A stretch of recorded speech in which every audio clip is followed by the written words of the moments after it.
دوستو، تاریخ میں کچھ لمحے صرف تاریخ نہیں ہوتے، وہ اکثر تقدیر بھی بدل دیتے ہیں۔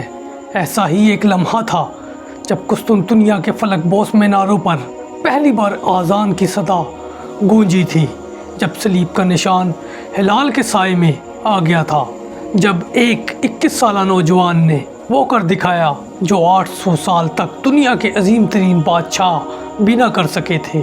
یہ وہ دن تھا جب نبی کریم صلی اللہ علیہ وسلم کی زبان مبارک سے نکلی ہوئی بشارت حقیقت بن گئی۔ تم ضرور قسطنطنیہ فتح کرو گے، وہ امیر بہترین امیر ہوگا اور وہ لشکر بہترین لشکر ہوگا۔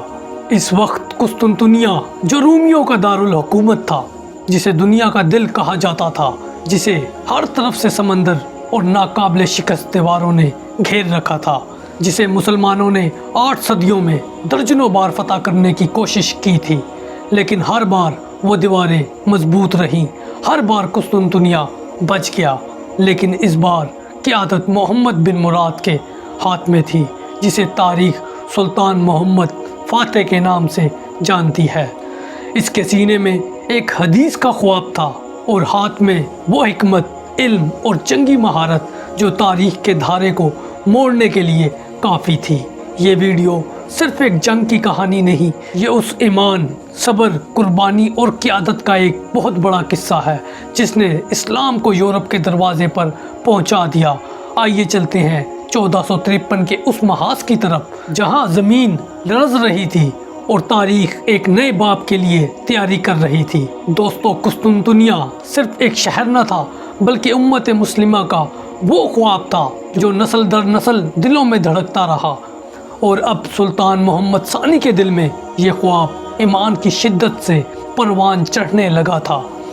1451 عیسوی میں جب سلطان مراد کا انتقال ہوا، تب سلطنت عثمانیہ کے تخت پر صرف ایک 19 سال کا نوجوان بیٹھا۔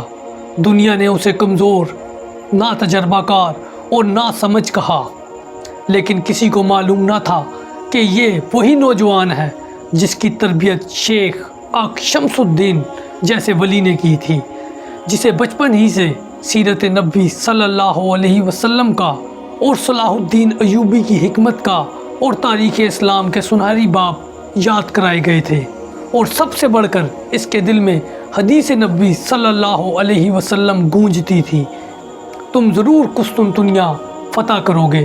سلطان محمد نے عہد کیا، یا قسطنطنیہ فتح ہوگا یا پھر میں فنا ہو جاؤں گا۔ سب سے پہلے سلطان محمد نے قسطنطنیہ کے جغرافیہ کا مکمل مطالعہ کیا۔ شہر کے شمالی حصے میں بوسفورس کا تنگ ساحلی راستہ تھا اور وہاں ایک عظیم قلعہ بنانے کا حکم دیا گیا جس کا نام رومیلی حصار تھا۔ یہ قلعہ اتنا قوی تھا کہ قسطنطنیہ کے بحری رسد کاٹ کر رکھ دی۔ دوسری جانب سلطان نے جنگی ساز و سامان تیار کروایا، ایک ایسی توپ جسے تاریخ مدر آف آل کینن کہتی ہے۔ ہنگری کے ماہر اربن کی نگرانی میں شاہی توپ تیار کی گئی جو اتنی بڑی تھی کہ اسے گھسیٹنے کے لیے 60 بیل لگتے تھے اور ایک گولہ داغنے کے بعد گھنٹوں انتظار کرنا پڑتا تھا۔ سلطان نے صرف یہی نہیں کیا، اس کے ساتھ بحری محاذ کے لیے سلطان نے کئی جنگی جہاز تیار کروائے۔ تقریباً 400 کشتیاں اور جہاز عثمانی بیڑے میں شامل کیے گئے تھے، اور اس کے ساتھ ساتھ پوری سلطنت سے مجاہدین کو اکٹھا کرنا شروع کیا گیا تھا۔ علماء کرام نے جہاد کے فضائل بیان کیے، لوگوں نے اپنی مرضی سے مال و جان نذرانہ دیا، ہر سپاہی کو یقین تھا ہم وہ لشکر ہیں جس کی بشارت محمد صلی اللہ علیہ وسلم نے دی تھی۔ 1453 عیسوی کے موسم بہار میں سلطان محمد نے قسطنطنیہ کی طرف خفیہ مارچ کرنے کا حکم دیا۔ راستے میں کوئی نعرہ نہیں تھا، کوئی اعلان نہیں تھا، صرف دعائیں اور دل میں چھپی ایک آگ جو اب شہر قسطنطنیہ کی فصیلوں کو پگھلانے کے لیے تیار تھی۔ محاصرہ شروع ہونے والا تھا۔ دنیا کی سب سے مضبوط دیوار اب ایمان کے ہتھوڑے کے نیچے آنے والی تھی۔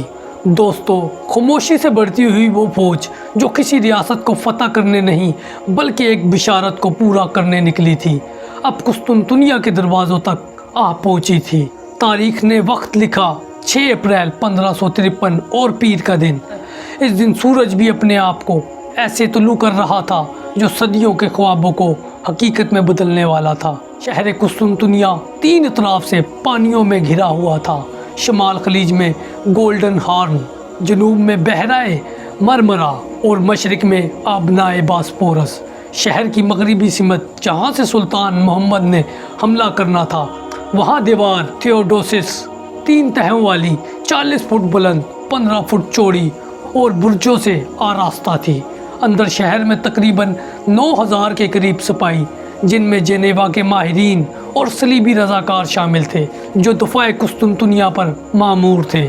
دوسری طرف سلطان محمد کے پاس تقریباً 80,000 سے لے کر 1 لاکھ تک مجاہدین کی فوج تھی، جن کے دلوں میں صرف ایک ارادہ تھا، فتح یا شہادت۔ سلطان محمد نے سب سے پہلے شاہی توپ جو اربن نے تیار کی تھی، اس کو دیوار کے عین سامنے نصب کروایا۔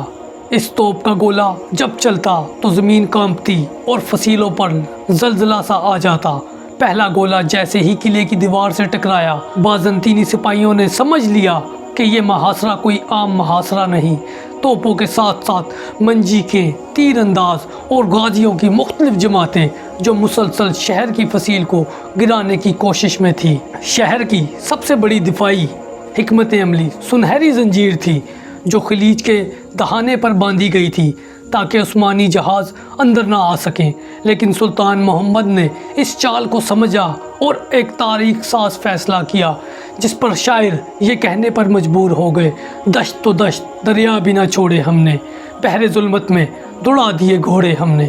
اب سلطان نے کہا کہ جہازوں کو خشکی پر چڑھا کر پہاڑیوں کے پیچھے سے گھسیٹا جائے اور ایک ناقابل یقین منصوبہ بنایا۔ ایک رات جب دنیا سو رہی تھی، سلطان کے سپاہی درختوں کے تنوں پر چربی اور تیل لگا کر راستہ ہموار کر چکے تھے۔ تقریباً 70 عثمانی جہازوں کو رسیوں سے باندھ کر خشکی پر چلایا گیا، ایک ایسا عمل جس سے دنیا آج بھی حیران ہے۔ پھر اگلے دن صبح جب بازنطینی نیند سے جاگے تو وہ حیرت سے دنگ تھے، کیونکہ عثمانی بحری بیڑا اب شہر کے اندر خلیج میں موجود تھا۔ دوستو، جنگ اب مزید زور پکڑ چکی تھی۔ روزانہ توپوں سے فصیلوں پر گولے برسائے جاتے تھے، راتوں کو نقب زن چھاپا مار کارروائیاں کرتے تھے، اور ہر دن قسطنطنیہ کی سانسیں تیز ہو جاتی تھی۔ شہر اب ایک محاصرے کے شکنجے میں تھا، جس کا ہر پل نرمی سے نہیں، لوہے، آگ اور ایمان سے لکھا جا رہا تھا۔ دوستو، قسطنطنیہ کے محاصرے کو اب ایک ماہ سے زیادہ عرصہ ہو چکا تھا، اور ہر گزرتا دن عثمانی فوج کے صبر، ہمت اور حوصلے کو ایک نئی آزمائش میں ڈال رہا تھا۔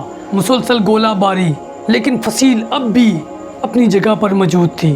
ہر روز صبح فجر سے پہلے توپیں گرجتی۔ سلطان محمد کی تیار کردہ توپ شاہی شہر کی فصیلوں کو تھر تھرا دیتی تھی، لیکن بازنطینی ماہرین رات بھر میں ان فصیلوں کو مرمت کر دیتے تھے۔ ایک طرف طاقتور حملے، دوسری طرف مکمل دفاع موجود تھا۔ قسطنطنیہ کی دیواریں صرف اینٹوں سے نہیں بلکہ 1000 سالہ تجربے اور عزم سے بنی تھی۔ بازنطینی شہنشاہ قسطنطین 11 نے ہر گلی میں سپاہی تعینات کر دیے تھے۔ جنیوا سے آنے والے جیوانی جستنیانی جیسے تجربہ کار سپہ سالاروں نے مغربی دیوار پر کمان سنبھال رکھی تھی۔ یہ وہی مقام جہاں سلطان محمد حملوں کی شدت مرکوز کیے ہوئے تھا۔ اس محاصرے میں جہاں صلیبیوں کی نیندیں اڑی تھی، وہیں عثمانیوں کو بھی کئی مشکلات کا سامنا تھا۔ خوراک کی قلت، محاصرہ طویل ہو چکا تھا، فوج کی تعداد زیادہ، رسد کم، قریبی علاقوں سے خچروں اور اونٹوں کے ذریعے سامان پہنچایا جا رہا تھا، مگر بحری راستوں پر مکمل کنٹرول نہ ہونے کی وجہ سے سپلائی متاثر ہو رہی تھی۔ مسلسل بارش اور گندگی کی وجہ سے پاس کیمپوں میں بیماریاں پھیلنے لگی۔ چونکہ محاصرہ مسلسل حالت جنگ میں تھا، فوجی نیند اور آرام سے محروم ہو چکے تھے۔ اگرچہ عثمانیوں نے خشکی پر سے جہاز گزار کر گولڈن ہارن کے اندر داخل ہونے کا کارنامہ سر انجام دیا تھا، مگر خلیج کے اندر بازنطینی اور جنیوا کے بحری جہاز سخت مزاحمت کر رہے تھے۔ عثمانی چھوٹے جہاز سادہ تھے، مگر مقابلے کی کشتیوں کے سوار بہتر تربیت یافتہ اور توپوں سے لیس تھے۔ فوج کے کچھ حصے اتنے طویل محاصرے اور بے یقینی سے مایوس ہونے لگے۔